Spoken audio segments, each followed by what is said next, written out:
So welcome guys. Today we are going to start sixth standard NCRT, and today we are going to start chapter number one. That is your what, where, how, and when. So let's get started. So Rashida's question. Now in this box we are going to discuss Rashida's question. Rashida sat reading the newspaper.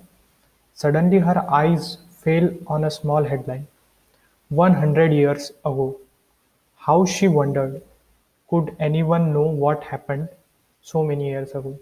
So, when we read some newspaper, some of the headlines are like this only.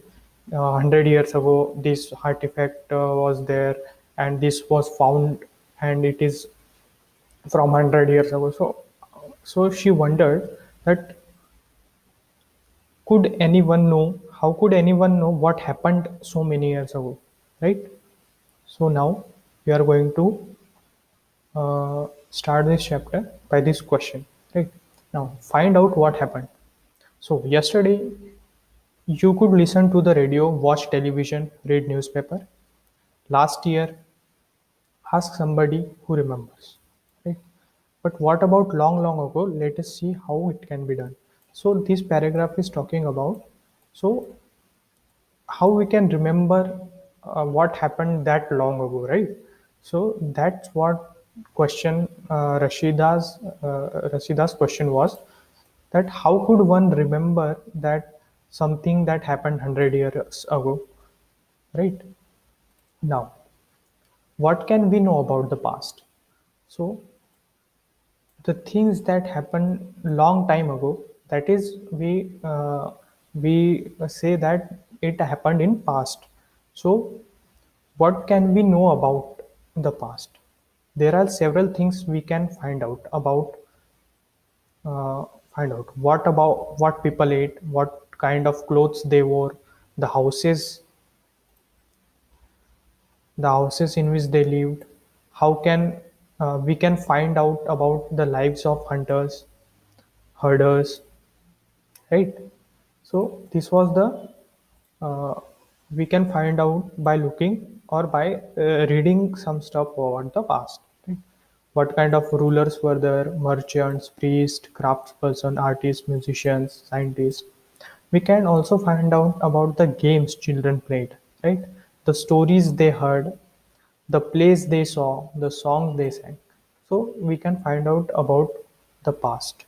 Now where did people live, right? In the past, where did people live? So find the river Narmada on map on page 2, right? So in page 2, river Narmada, as you can see here, this is the river Narmada, right? So this is your river Narmada, right? In the central part of India, river Narmada. People have lived long along the banks of the river for several hundred thousand years. So for several years, people lived near the river's bank. Some of the earliest people who lived here were skilled gatherers, that is, people who gathered their food. They knew about the vast wealth of plants in the surrounding forest, collected roots, fruits, other forest produce for their food. So basically, people knew the value of plants back then. So they tried to live near the river side where there were a very large number of plants were there. Uh, by these plants, they uh, eat fruits, right? And they eat foods, collected roots. Uh, they burn the wood for the fire, for the cold also. So that's why they live near the river banks. They also hunted animals, right? So animals, clearly because of the forest, there were lots of animals in the forest. So they hunted animals, right? Now now find the Suleiman and Kirthar hills to the northwest. Some of the areas were where women and men first began to grow crops. Right? So these were the areas where men and women began to grow crops. And what crops they were growing? Like wheat, barley. So about 8,000 years ago. So about 8,000 years ago, this was a very long time, right? They were growing wheat, barley, etc. So, right, people also began rearing animals like sheep, goats. So at that time, people started, people started keeping these sheep, goats, cattle. They fed them. They used them for milk and other dairy products like we use these cattle today for farming also, and lived in the villages. Okay. Locate the Garo hills to the northeast and the Vindhyas in the central India. So now we are going to find Suleiman and Khatar hills to the northwest, right? So as you can see here,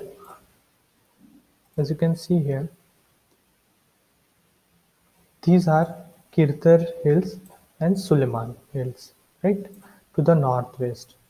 So these are some hills on the northwest frontier of India. So this is northwest part of India. So in this northwest part, this is Kirthar and Suleiman hills. What are hills basically? They are, elevated landforms which usually blocks the winds that are flowing uh, across, right. So these are some big hills, Kaithar and Suleiman hills, right. And now we are going to see the Garo hills and north in the northeast and Vindhyas in the central. So as you can see, these are Vindhya hills, right, and these are Garo hills. So these are hills basically, an elevated position like a mountain, but these hills, they form a very long line of the mountains. That's why they are called as hills, right? So these are Garo Hills, Vindhyas, and these are Suleiman and Kaithar. So from our northeast to central India to the uh, northeast, northwest, we can find these hills. These were some of the other areas where agriculture developed. Now, the writer is saying that these areas the agriculture developed. The places where rice was first grown are to the north of the Vindhyas. So the rice was first grown are to the north of Vindhyas region. So what is the north of Vindhyas? This is Vindhya region, right? So north towards this side, the agriculture and the rice was first produced here. This was the northern region, right? So as you can see, rice was first grown in the north of Vindhyas. Trace the river Indus and its tributaries. So now we are going to trace where the Indus River is, right? So as you can see here,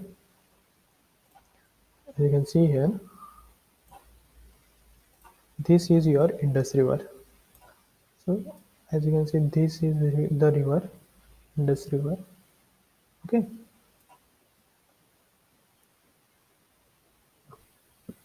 and it has tributaries. About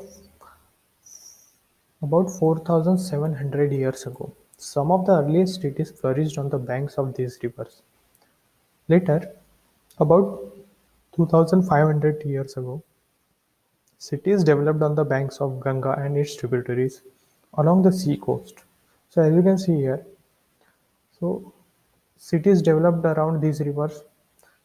Now cities develop around this river, Ganga river, right? Locate the Ganga and tributaries called the Sun. So Ganga has a tributary called the Sun river, as you can see here. This is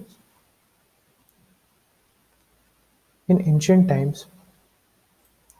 The area along these rivers to the south of the Ganga was known as Magadha, now lying in the state of Bihar. So as you can see, we are going to see where is this region. So the region of Magadha. south of Ganga. This is Ganga river, the south of Ganga, right? So in this region, basically, right, this is the state of Bihar today, where the Magda empire was, Magda region was there. Its rulers were very powerful, and set up a large kingdom. Kingdoms were set up in the other parts of the country as well. Throughout, people traveled from one part of the subcontinent to another. The hills, high mountains including Himalayas, deserts, rivers, seas, made journeys dangerous at times. So the hills, due to hills, the journey was dangerous, right? But never impossible. So man and woman moved in search of livelihood. So man and woman usually moved for earning livelihood, right? As also to escape from natural disaster like flood and drought. So because of the lot of rain, lot of hilly region, there were lot of floods or droughts. Drought was basically lack of food, lack of water. Sometimes man marched in armies conquering other lands. Besides, merchants travel with caravans, right, or ships. Basically, caravans basically the large number of people traveling together, carrying valuable goods from one place to another. And religious teachers walk from village to village, town to town, stopping to offer instruction and advice on the way. Finally, some people perhaps traveled, driven by the spirit of adventure. Now, some people traveled because they wanted some adventure. They wanted to see various lands. They wanted to visit various villages, visit various places, and they wanted to discover new and exciting places. All this led to the sharing of ideas between people, right? Why do people travel nowadays? Now the question is, why people travel nowadays? Now here, look at the map once more. Hills, mountains, and seas form the natural frontier of the subcontinent, right? While it was difficult to cross these frontiers, those who wanted could and did scale the mountains and across the seas, right? So people, instead of these mountains, these frontiers, they built ships. They built, you know, transport, and they traveled across these mountains, the seas, etc. People from across the frontier also came into subcontinent and settled here. So people from other places also came and settled. Right? These movements of people enriched our cultural tradition. Now, because of different people coming from different places, sharing different ideas, right? That's why our culture and got enriched, right? And enriched means a lot of new ideas, new type of culture came and settled in one place. People have shared new ways of carving stone, composing music, even cooking food, over several hundreds of years. Right now, names of lands. So, two of the words we often use for our country are India and Bharat. So, these are two words that we often use for our country, that is India and Bharat. The word India comes from the Indus called Sindhu in Sanskrit. So, where this word India comes from? It comes from Indus River, right? And it is called Sindhu River in Sanskrit language, right? Now find Iran and Greece in your atlas. So we are going to find Iran and Greece.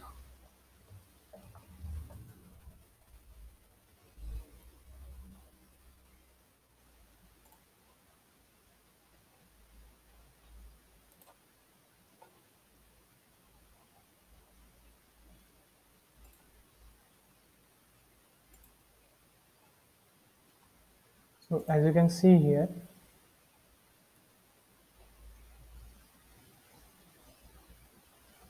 this is your Iran. This is your Iran, right? And this is Greece. So these are the two regions, Greece and Iran.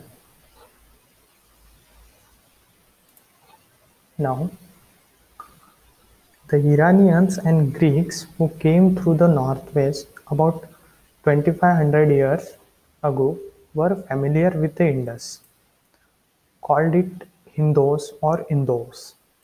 So they used to call the Greeks and the Iranians, they used to call this Indus River as Hindos or Indos, and the land to the east of the river was called India.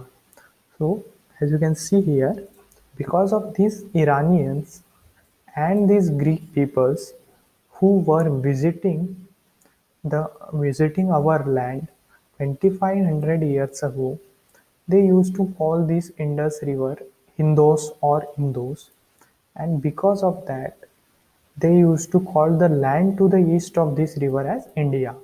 The name Bharat was used for a group of people who lived in the northwest and who were mentioned in the Rig Veda, the earliest composition in Sanskrit, dated to about 3500 years ago. Later, it was used for a country. So, as you can see here, why our country is called India or Bharat?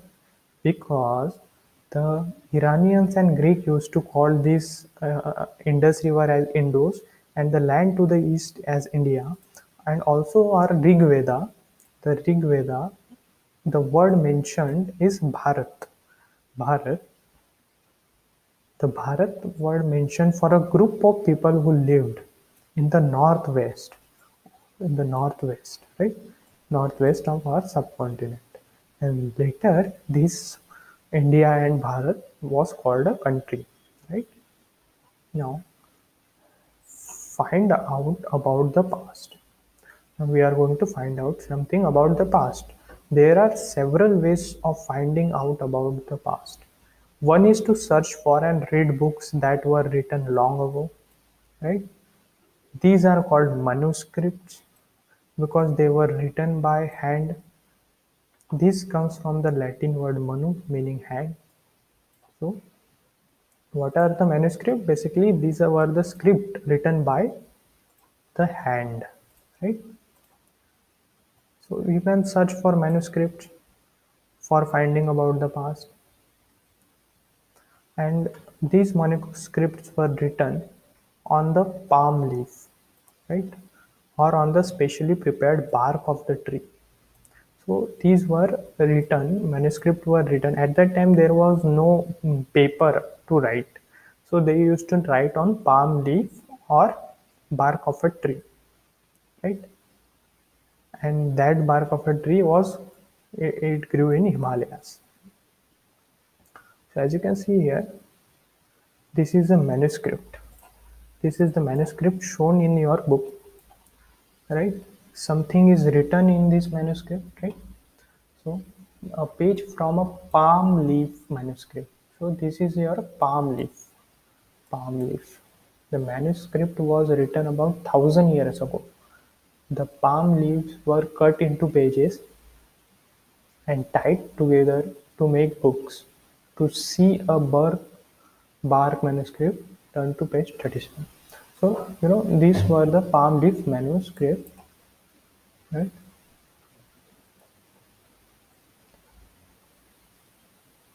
Now these manuscripts, some that survived, these are preserved in temples, monasteries, right? These books dealt with all kinds of subjects.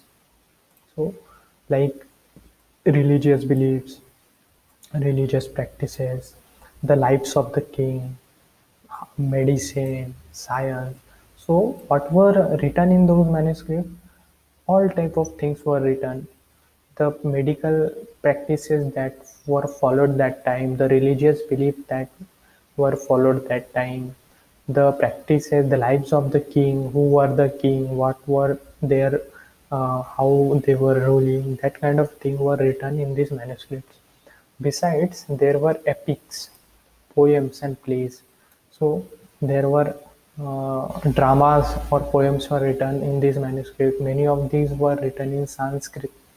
So at that time, Sanskrit language was very much popular and very much prevalent.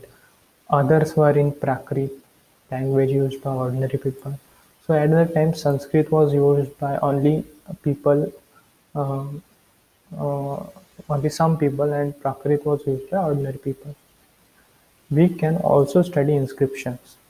These are written on relatively hard surfaces, such as stones or metals. So, what are the inscriptions? Inscriptions are basically which are drawn on metal or some hard surfaces like stone. Right now, sometimes kings got their orders inscribed so that people could see, read, and obey them. These There are other kinds of inscriptions as well, where man and woman recorded what they did. So, for example, kings often kept records of victories in the battles. So, these records of victories in the battles were carved on the stones. As you can see here, this is a stone, and in this stone, a lot of the things are carved, right? So there is a message that is written on this stone. Yeah. Can you think of the advantage of the writing on a hard surfaces and what could have been the difficulties? So there were many other things that were made and used in the past. So obviously carving or writing something on the stone is very difficult and very time consuming task, right? So at that time this was prevalent and this was used. Now there were many other things that were made and used in the past. Those who study these objects are called archaeologists. So the people who study these past objects, right, they are called archaeologists. They study the remains of the buildings made of stones and bricks. So what archaeologists do, they study the remains of buildings made of stone, bricks, paintings, sculptures found at that time, right, from the past. They also explore and excavate, dig under the surface of the earth. So this is what they do to find tools, weapons, pots, pans, ornaments, and coins. Some of these objects may be made of stone, others of bone, baked clay, or metal. Objects that are made of hard, imperishable substances usually survive for long, right? Now, as you can see here, this is the stone inscription, an old inscription. This inscription dates out to about 2250 years ago and was found in Kandahar, present-day Afghanistan. It was inscribed on the orders of ruler named Ashoka. You will read about him in chapter 8. When we write anything, we use scripts. Scripts consist of letters or signs. When we read what is written or speak, we use language. This inscription was inscribed in two different scripts and languages, Greek and Aramaic, which were used in this area. Right?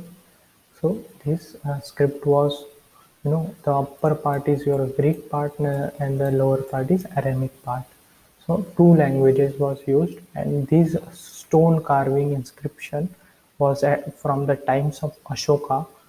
He was a great ruler, and it was found in Kandahar, that is in Afghanistan.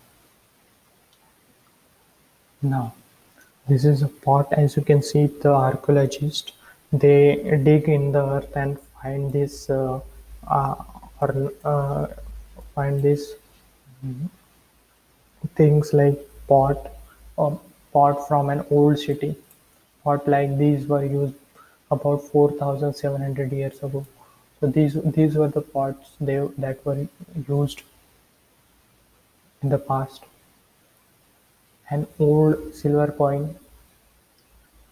So this is the silver coin used about 2500 years ago. In what ways is the coin different from ones we use today? So Today we use different coins, right? Archaeologists also look for bones of animals, fish, birds to find what people ate in the past. Plant remains survive far more rarely. If seeds of the grains or pieces of the wood have been burned, they survive in the charred form. Do you think cloth is found frequently by archaeologists? So I don't think so. Cloths are found by archaeologists, historians, that is, scholars who study the past, often use the word source to refer to information found from manuscript. Right? So historians use this word called as source, right? Inscriptions and archaeology. Once sources are found, learning about the past becomes an adventure as we reconstruct it bit by bit. So historians and archaeologists are like detectives, right? Who use all these resources like clues to find out about our past. One past or many. Now, did you notice the little of this book or past? We have used the word past in plural to draw attention to the fact that the past was different for different groups of people. Right? For example, the lives of herders or farmers were different from those of kings and queens. So this paragraph is talking about the past for different kind of people. Like for kings and queens, it was a different past. For herders and farmers, it was a different past. The lives of merchants were different from those of craft persons, right? And so on. Uh, Also, as is true even today, people follow different practices and customs in different parts of the country. For example, today most people live in Andaman Island get their own food by fishing, hunting, collecting forest produce, etc.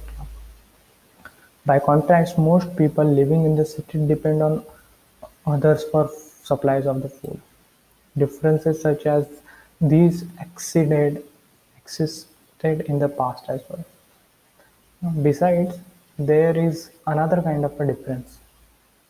We know a great deal about kings and the battles they fought because they kept records of these victories.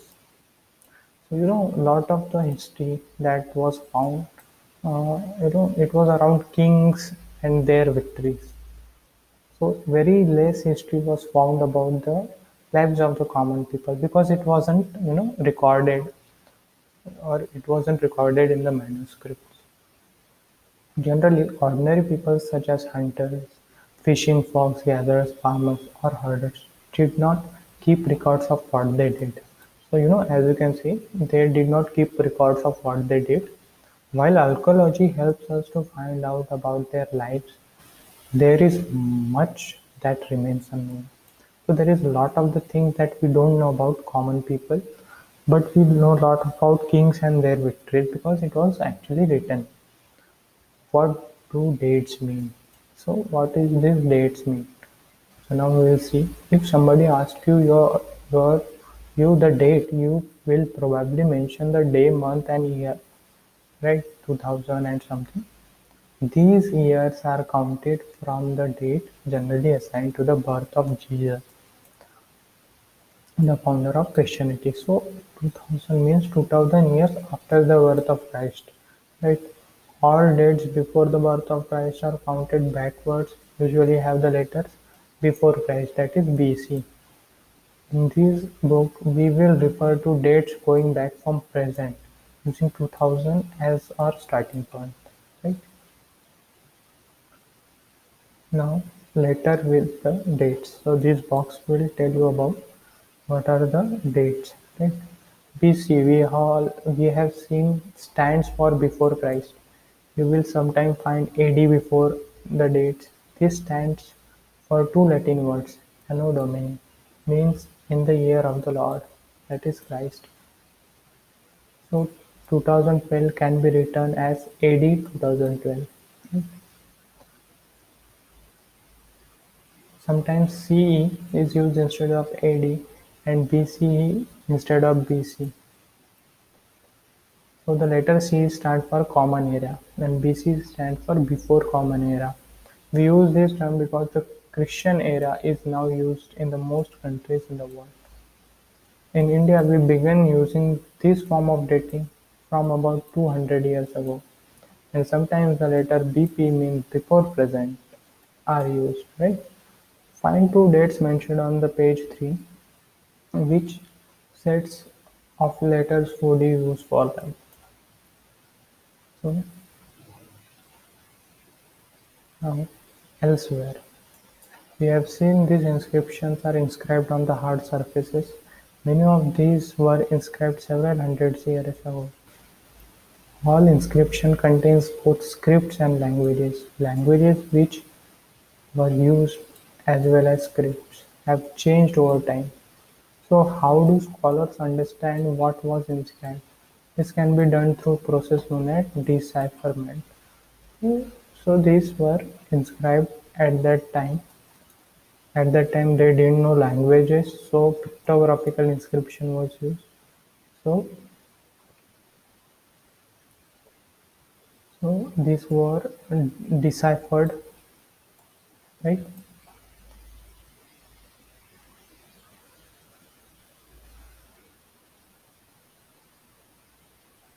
Now one of the most famous stories of decipherment comes from Egypt, a country in the North Africa, where there were kings queens about 5,000 years ago. Rosetta is a town on the north coast of the Egypt, and here an inscribed stone was found which contained inscription in three different languages, Greek and two Egyptian.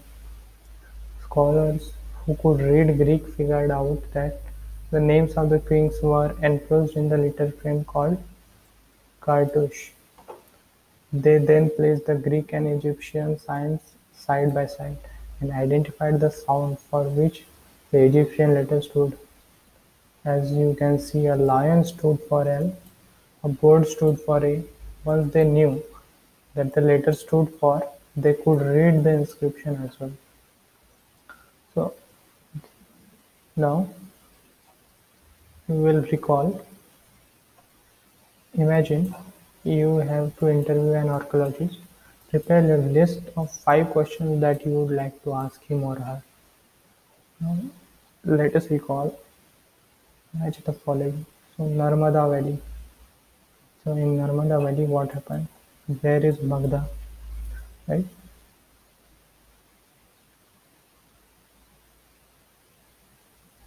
Karo Hills, Indus and its tributaries Ganga. So we have to match the pair. So in Ganga, cities about 2500 years ago, right? Narmada Valley is early agriculture. Magda is your first big kingdoms.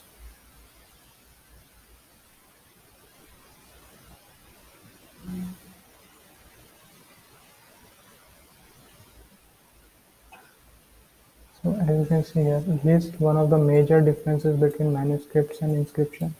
So basically, manuscript is it the writing written on the palm leaves or bark of a tree. Inscription is basically on the hard surfaces like stones, etc. Now let's discuss. Return to Rashida's question. Can you think of some answer to it? So Rashida's question was that from the past, that how many years ago, 100 years ago or 200 years ago, how can one remember, how can one remember that what happened that time. So these are all things are written in some manuscripts or some inscriptions, or archaeologists they find some evidence of the past, and from that the conclusion is made, right? So these are some keywords: traveling, manuscripts, inscription, archaeology, historian, source, decipherment, etc. Right? So this is the end of your chapter. And here some important dates are given. The beginning of agriculture was around 8,000 years ago. The first cities are around 4,700 years ago. cities in Ganga Valley, a big kingdom in Magadha, the present day, about 2000 AD. So these are some things. So thank you for listening.